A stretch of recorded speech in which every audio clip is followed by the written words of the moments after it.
Wilujeng tepang dina acara dongeng saka panggih, saka cumplang, saka camplung. Acara ieu etang-etang hiburan pangbebrah mana disanggakeun ku Kang Oding sapara kanca. Wilujeng ngadangukeun. Tapi sedajan kana dongeng, tong hilap tombol subscribe sareng like.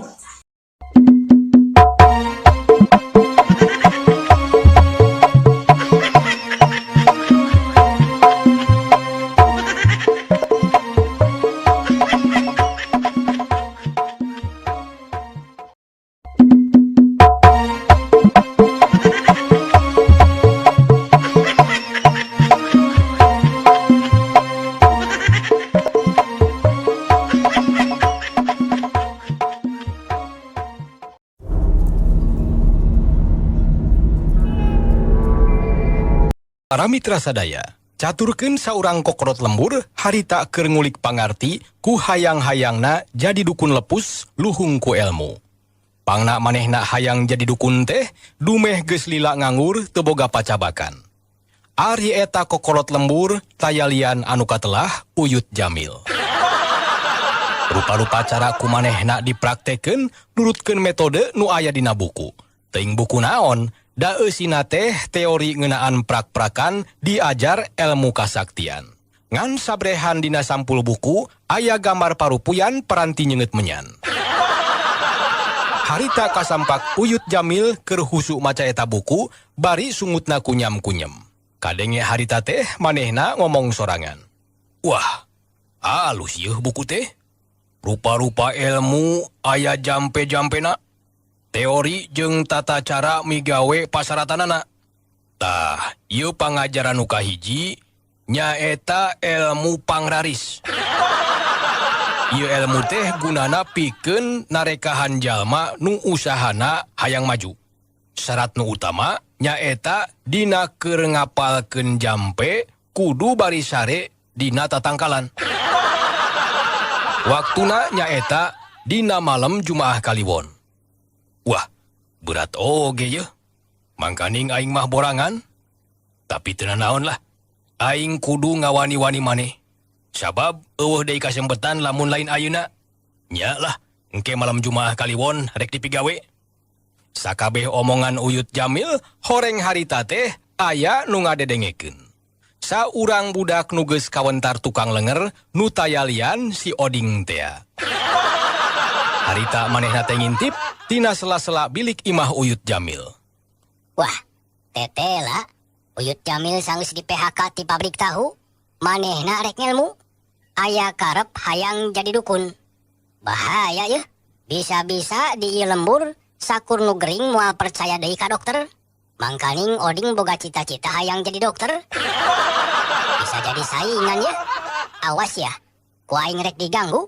Cek si Oding bari tuluy indit ninggalkeun imah Uyut Jamil. Caturkeun harita malam Jumaah Kaliwon. Luyu jeung rencana Uyut Jamil rek ngajalankeun prak-prakanana diajar ilmu pangraris. Nurutkeun pituduh dina buku, manehna kudu ngapalkeun jampe-jampe bari naek dina tatangkalan. Kabeneran di tukangeun imahna teh aya tangkal sukun anu kawilang gede. Terekel manehna teh naek. Cele dina dahan panghandapna. Tuluy kusiwel ngaluarkeun kertas sacowir nu ditulisan jampe-jampe apalkeuneun meunang mindahkeun tina buku. Kulantaran kaayaan poek harita kertas teh dicaangan ku lampu senter. Ari si Oding nu ti sore mula ngahep-hep dina dapuran cau barang nempo Uyut Jamil geus diuk dina dahan tangkal sukun manehna curinghak. Tuluy kaluar tina dapuran cau neangan tempat panyumputan anu rada deukeut kana tangkal sukun. Seng harita kaambe bau menyan mani melenghir. Ngahaja Uyut Jamil meuleuh menyan make rokok, cenah mah pikeun manggil karuhun. Atuh reuy kaayaan di eta tempat karasana ku Uyut Jamil jadi geuman. Korosak, ujug-ujug kadenge sada aya anu pakorosak. Siga nama sato peuting luncat ngagabrug kararas daun cau garing. Atuh gebeg Uyut Jamil teh ngarenjag bakat ku kaget. Sarta kurawil kedebut Uyut Jamil murag tina dahan sukun tempat manehna diuk. Jadol teh kalah ruas. Untung naik teh teluhur teuing. Sora naon tadi tehnya? Moal kitu karuhun anu rek mere ilmu. Wah benernya karuhun tinu jauh rek mere ilmu. Cek Uyut Jamil ngomong sorangan. Sanggeus ngararasakeun kanyeri, terekel Uyut Jamil teh naik deui kana dahan sukun. Tuluy nyeungeut deui menyan make rokok. Sarta ayeuna mah Uyut Jamil nyeungeut menyana teh bari nyambat karuhun sagala. Pun sapun ampun paralun. Wilujeng sumping ka karuhun oge wangatua. Ieu putu sejak ngangkir di ieu tempat. Mangga dihaturanan linggi. Si Oding curing hak barang ngadenge Uyut Jamil ngangkir karuhun. Jung manehna nangtung. Katempo Uyut Jamil teh keur meuleuh menyan make rokok. Sarta ayeuna mah Uyut Jamil teh ngadapang dina dahan sukun. Sigana manehna sieun murag deui siga tadi. Wah, tetela. Uyut Jamil benar-benar manggil karuhun. Cing, ku aing rek di Bandungan. Nah bener karuhun teh bakal datang. Gerente si Oding bari matana mencrong ka lebah Uyut Jamil anu ukur kacaangan ku cahaya bulan. Kadenge deui harita Uyut Jamil ngomong leuwih tarik batan tadi. Mangga kanggo karuhun sareng wangatua nu kusim kuring dipihormat. Ageng nu disuhunkeun, alit nu disangakeun. Mugi ulah janten bendu. Sayeunaaeun mah wayahna putu teh mung tiasa ngangkir wungkul. Gampil ka payun mah bade disayogian sarandu kasedep salira. Mangga gerawak ca hoyong disayogian naon. Ku putu baris di tedunan. Ngadenge Uyut Jamil nyarita kitu, nyeh si Oding teh seuri tuluy ngomong jero hate. Aduh, kabeneran ya. Nimu manggih. Aya we pirejekieun teh. Digawean si aku aing. Para mitra sadaya, satuluyna si Oding ngomong ditujukeun ka Uyut Jamil. Sorana dingirungkeun niru-niru sora jurig dina film. Nyamil. Gebeg, Uyut Jamil ngagebeg reuas. Rokok nu keur dipake nyeungeut menyan oge kuat kamurag. Sakedapan Uyut Jamil sumutna calangap, rek nyarita tapi teu daek pok awahing ku kasima. Nyamil. Kadenge si Oding ngomong deui nyebut ngaran Uyut Jamil. Kalah kulila mah Uyut Jamil jadi teger hatena. Wawanena timbul sarta wani nyarita nanya ka si Oding nu disangka karuhun ku manehna. Haturan wilujeng sumping. Karuhun nu ti mana ieu teh? Ka kupingna masih keneh anom?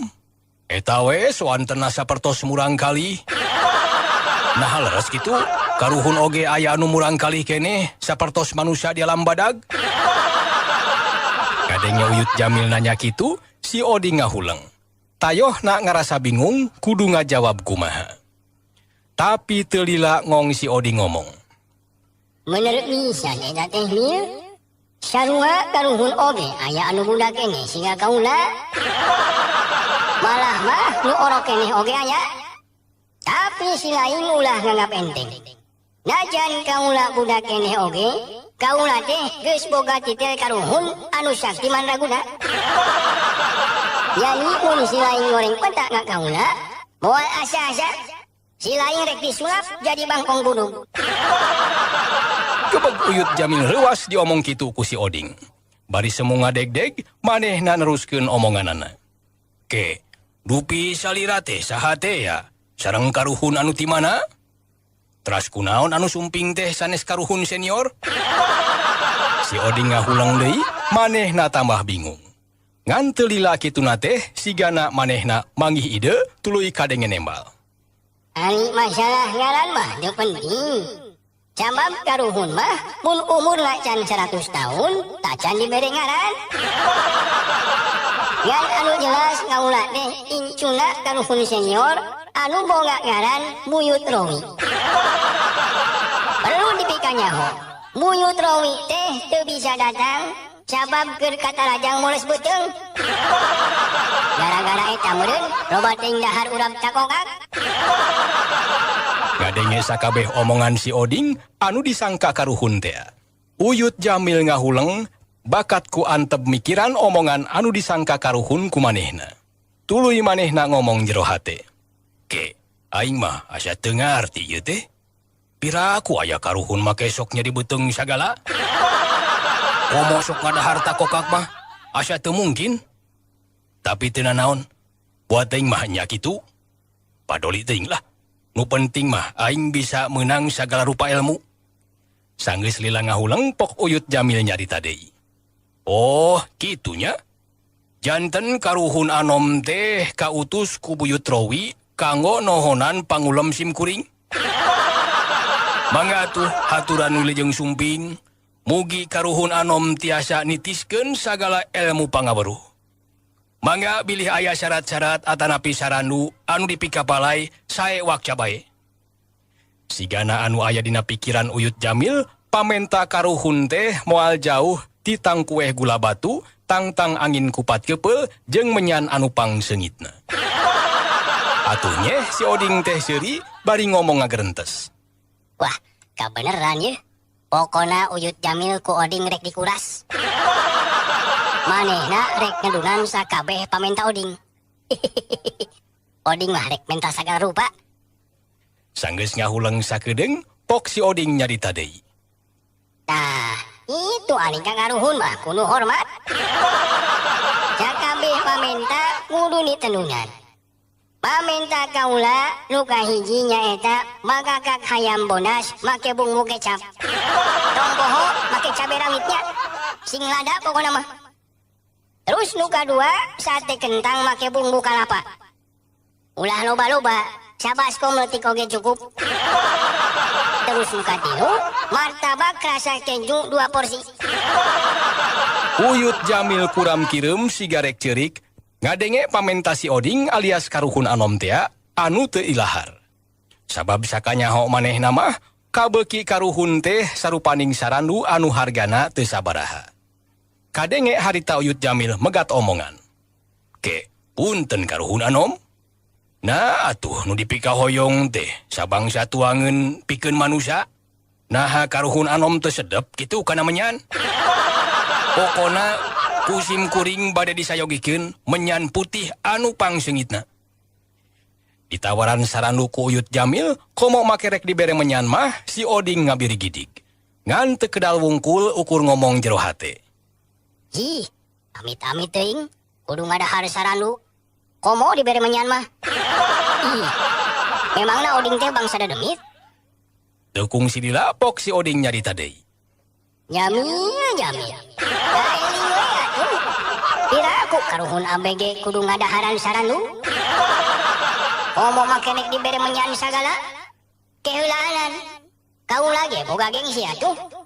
Mun erek ge mangmeulikeun rokok kenetek 10 bungkus mah. Geus tong loba protes.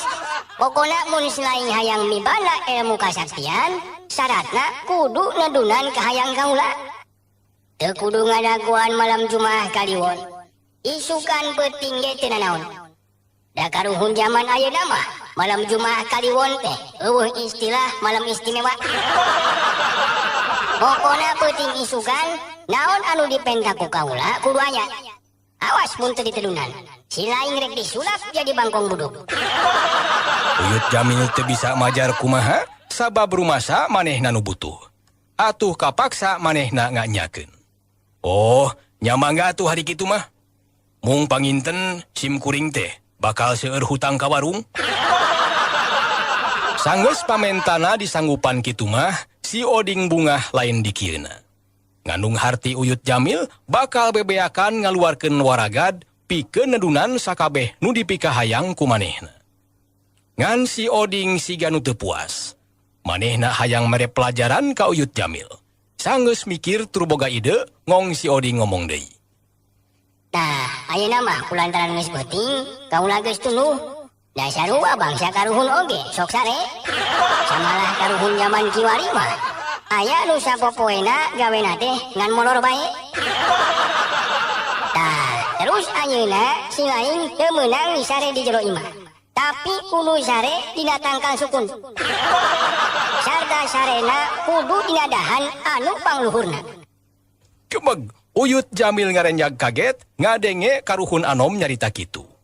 Teka sawang kumanehna kumaha kasiksana kudu sare dina tangkal sukun nepi ka isuk. Sajongjongan Uyut Jamil ngahuleng.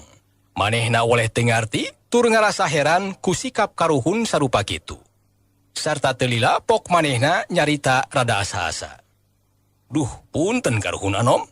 Pira aku sim kuring kudu sare dina tangkal sukun mah. Cing atuh nuhungkeun kawijaksanaan.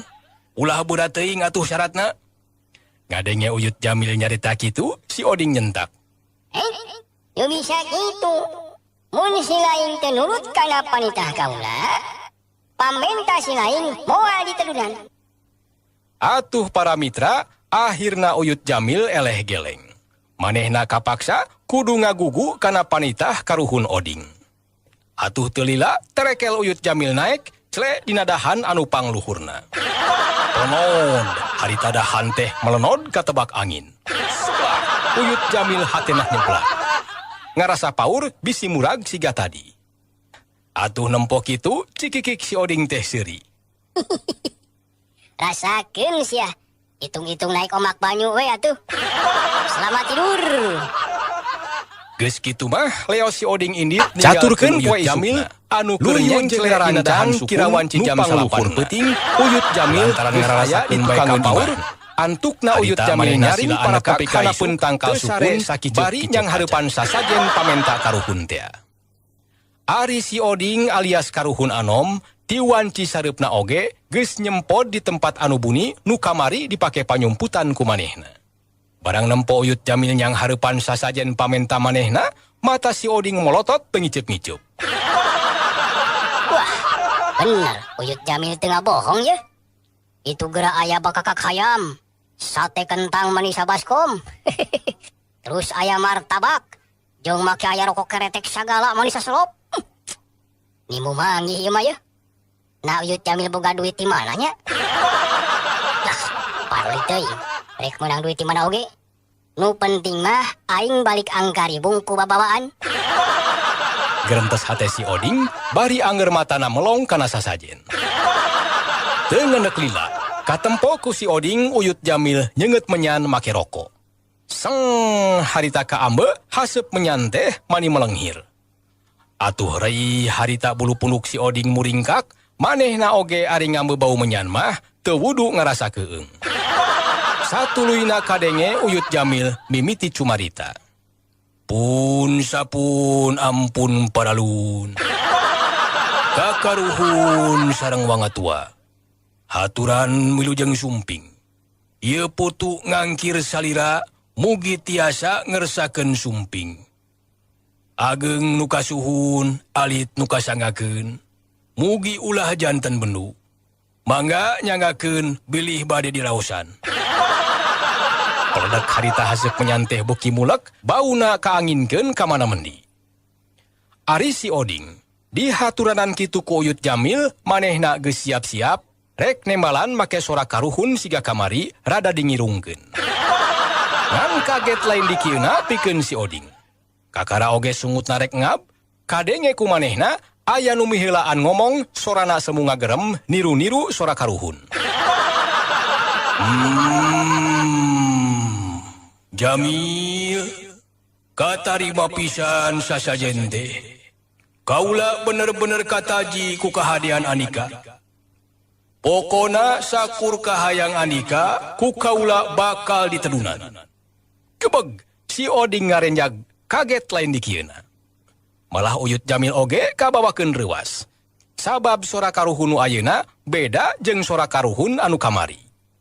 Horeng harita di eta tempat teh geus aya nu ngaku deui karuhun siga si Oding. Nu akon-akon jadi karuhun teh harita nyumput dina rungkun teu jauh ti si Oding.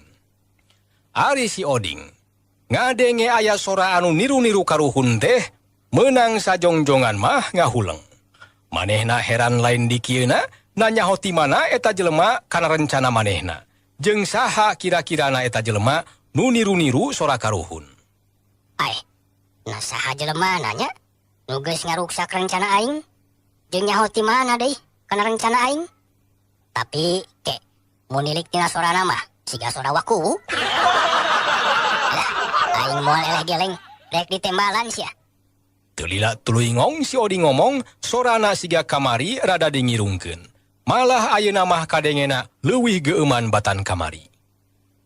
Jamil, kade ulah kabobodo tenyo ka zaman tinggal. Silain kudu bisa ngabedakeun antara karuhun asli jeung karuhun palsu. Ciri-ciri karuhun anu asli mah kudu nyaho kana sagala rupa kaayaan silain. Uyut Jamil jadi bingung, harita manehna luak liek ngencang atuhu neangan lebah-lebah datang nasora. Tulila pok Uyut Jamil nyarita ditujukeun kanu duaan. Keulaanan, sim kuring banget ku teu ngarti, nah aya karuhun bisa saingan kitu? Tapi ayeuna ku kuring rek dites, atawa rek dicoba. Mana karuhun anu asli, jeung mana karuhun anu palsu? Sing saha nu bisa ngajawab kana pananya sim kuring kalawan bener, eta hartina karuhun asli. Pasti sasajen teh bakal dibikeun ka karuhun asli. Tapi sabalikna, mun ngajawabna ngaco, eta hartina karuhun palsu. Tong sambat kaniaya, karuhun palsu kukuring rek dilaporkeun kanu berwajib. Cek Uyut Jamil ngomongna manitandes. Tah, ayeuna mangga kusim kuring rek dites. Cing, saha diantarana nu apal? Dina bujur kuring nu beulah kenca aya naonan? Coba jawab.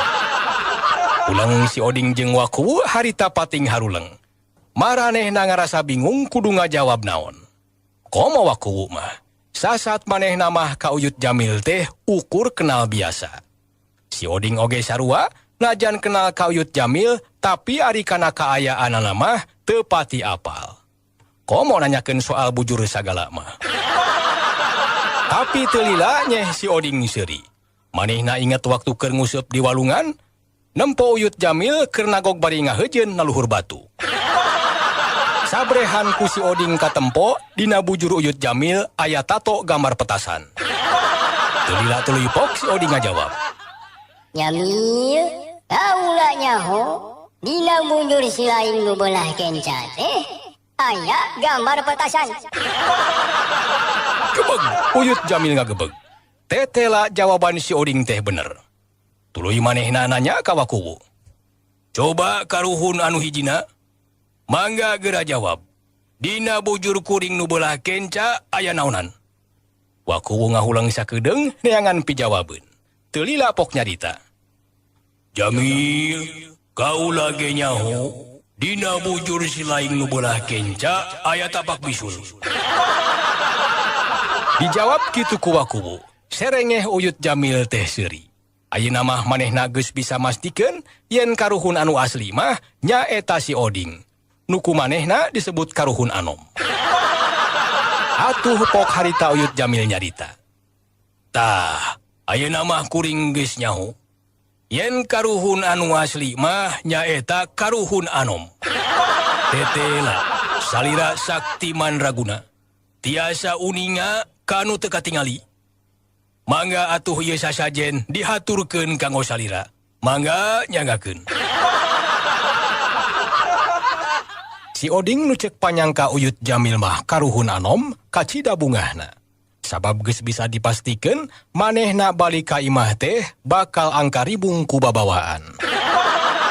Hari Waku sigana teu tarima kana putusan Uyut Jamil anu geus mereka cinekan yen karuhun anu asli teh nyaeta si Oding. Ke, aing mah asa teu ngarti ku putusan Uyut Jamil. Naha manehna bet leuwih percaya ka karuhun bau jari ngao, budak satepak tibatan ka aing. Mun teh mah nya aing teh karuhun.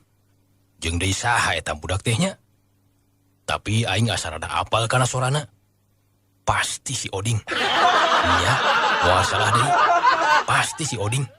Da budak di lembur dieu mah nu resep kana lenger teh iwal ti si Oding. Wah, kurang ajar tah budak teh. Awas bae mun aing teu kabagi jatah sasajen dipengkoran ku aing sukuna.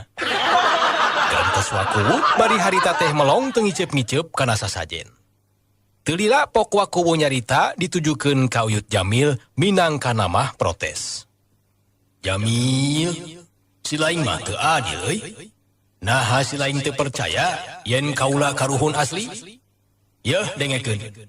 Teu sakabeh karuhun weruh sadurung winara nyaho kanu teu katempo. Tapi aya deui ciri-ciri karuhun anu asli. Nyaeta tina hitutna. Lamun hitutna bau loga cincalang, eta hartina karuhun teh asli. Yeuh, kaula rek hitut. Geura rarasakeun siga kumaha bauna. Pelecus wakuwu teh hitut. Sorana kadenge siga ban kempes. Hitut wakuwu harita teh kabawa ku angin. Tuluy abus kana irung Uyut Jamil. Atuh legak harita Uyut Jamil teh ngalengak. Barang karasa kana liang irungna aya anu kaseusup. Uyut Jamil harita teh utah ugar teu kuat ngameuh hitut wakuwu. Nempo kitu nyeh wakuwu seuri tuluy pok nyarita deui. Tah, percaya ayeuna mah meureun nya. Kaula ge sarua karuhun asli. Jadi sarua boga hak menang bagian sasajen. Malah kaula mah kudu leuwih loba. Sabab kaula geus kaasup karuhun senior. Geus ayeuna mah kaditu si laing geura balik. Pamenta si laing mangrupa ilmu kasaktian peuting isukan pasti dianterkeun ka dieu. Kaula rek nitah ojeg ti alam karuhun. Diomong kitu ku wakuwu, Uyut Jamil teu loba mikir. Manehna percaya kana omongan wakuwu nu disangka karuhun senior. Oh, mangga atuh hari kitu mah. Sim kuring teu oleh ngantos kintunan ilmu kasaktian teh. Cek Uyut Jamil bari tuluy harita teh indit tinggalkeun eta tempat. Sajungna Uyut Jamil, wakuwu jeung si Oding gancang parikat-rikat murusa sajen hanapeun tangkal sukun. Prok harita duanana teh amprok bari pada-pada ngarawusa sajen nu diwadahan dina nyiru leutik. Gebeg, duanana ngagebeg sabab pada-pada katohyan. Ini maneh Oding? Teu nyalahan panyangka dewek teh. Sabab di lembur ieu budak nu sok leungeur mah iwal si laing. Cek wakuwu harita teh bari leungeunna nyekel nyiru wadah sasajen. Sarua Oding ge teu salah tina panyangka.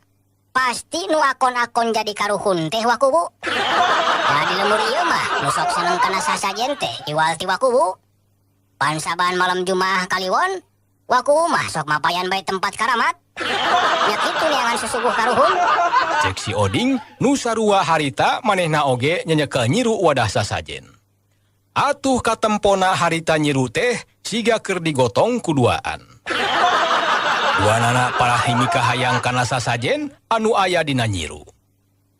Bari leumpang, harita kadenge wakuwu jeung si Oding teh paloba-loba omong. Pokona kudu dibagi dua ieu sasajen teh. Sabab dewek ge milu andil. Coba mun eueuh dewek mah, cantang tuh si laing teh bisa hasil. Cek wakuwu bari Noel bakakak hayam ku curugna. Tuluy curugna teh dilamot. Kadenge wakuwu ngomong kitu, si Oding tuluy bae nempas. Yah wakuwu, nu boga ide teh Oding. Nah wakuwu beuti piluan. Kabeh sasajen anu aya dina nyiru teh eta pamenta Oding. Para mitra sadaya, nu paloba-loba omong harita jadi kapapanjangan. Kusabab bari leumpang tea, teu karasa harita maranehna geus anyog kalebah gardu ronda. Nu aya di gardu ronda, nyatana akirayud harita keur nyorangan. Manehna kaget, nempo aya 2 jelema ngagogotong nyiru. Nu saurang budak lalaki jeung nu saurang deui pangawakan lalaki kolot. Beuki deukeut beuki jelas, tur tetela nu ngagotong nyiru teh wakuwu jeung si Oding.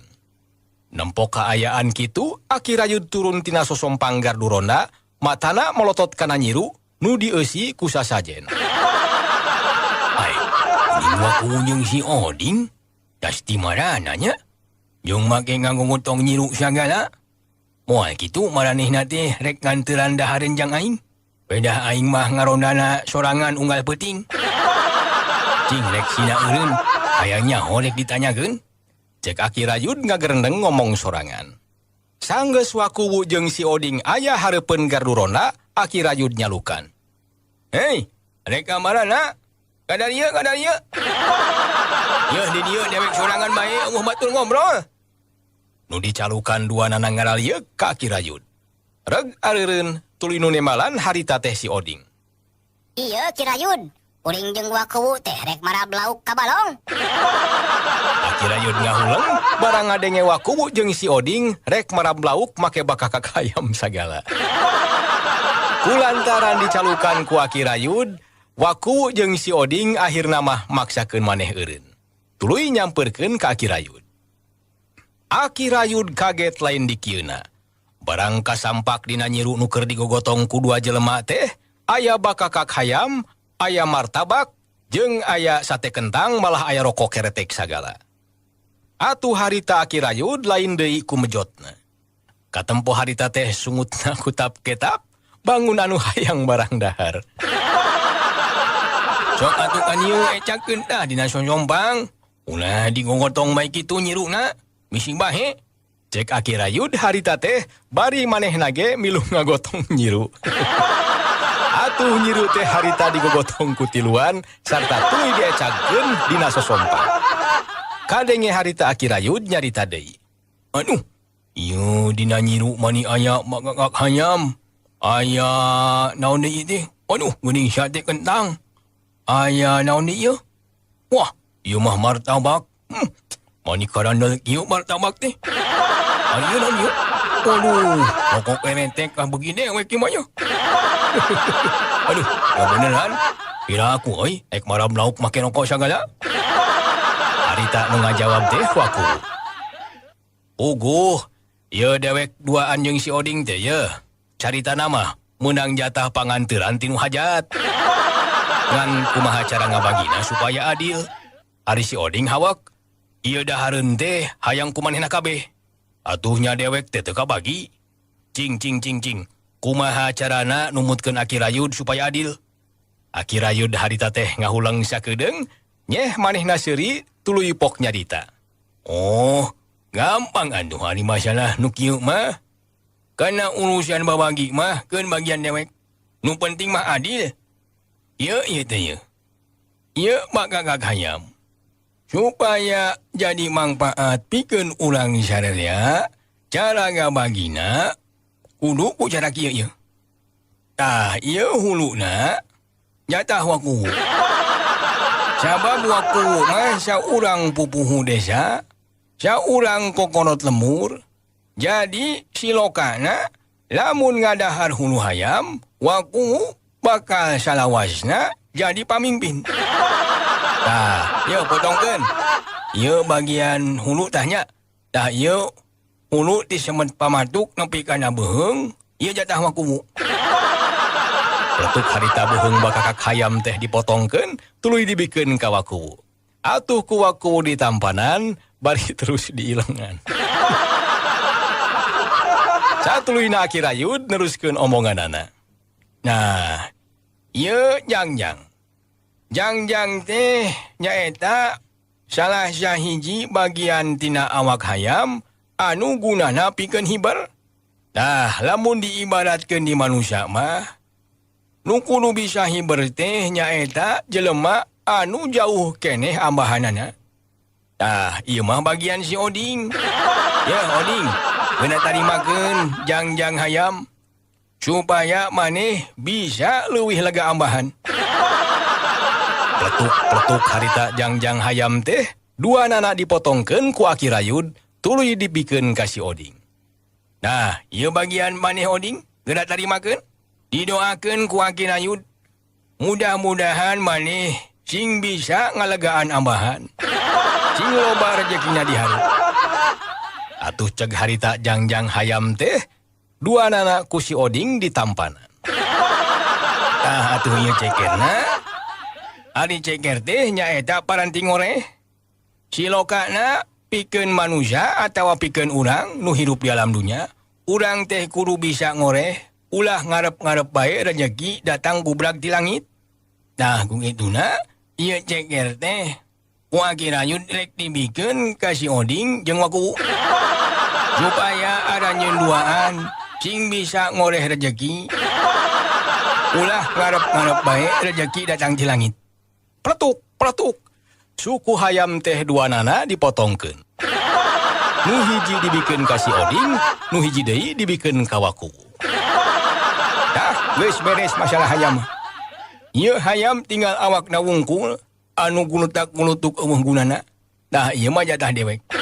Cek Aki Rayut bari tuluy nyokot awak hayam, sup diasupkeun kana jero sarungna. Nah, ayeuna ieu naon teh ieu naon ieu? Sate kentang. Tah ieu mah sate kentang jeung naon ieu teh? Oh, martabak, terus ieu rokok.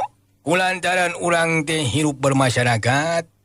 Jadi aya hadena lamun ieu dahareun teh urang babagikeun bae ka warga urang. Keun ieu mah urusan dewek.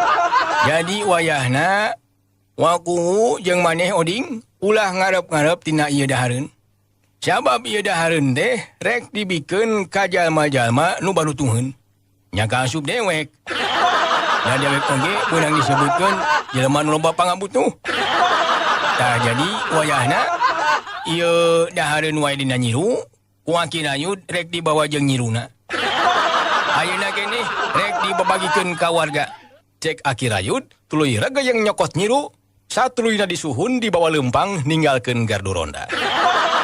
Atuh Waku jeung si Oding harita teh bati carolohok. Waku harita teh nempokeun Aki Rayut.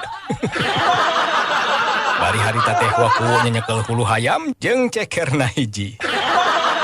On kitu deui si Oding, manehna melong teu ngicep-ngicep, rek ngomong teu bisa pok, sigana mah kasima nempo Aki Rayut indit nyunyuh nyiru. Harita si Oding nyekel jangjang hayam sadua-dua ditambah cekerna hiji. Tuluy Waku jeung si Oding silih pelong. Teu lila rumpuyuk, duanana ngarumpuyuk, sigana mah ngarasahan heueuh aya bagja teu daulat.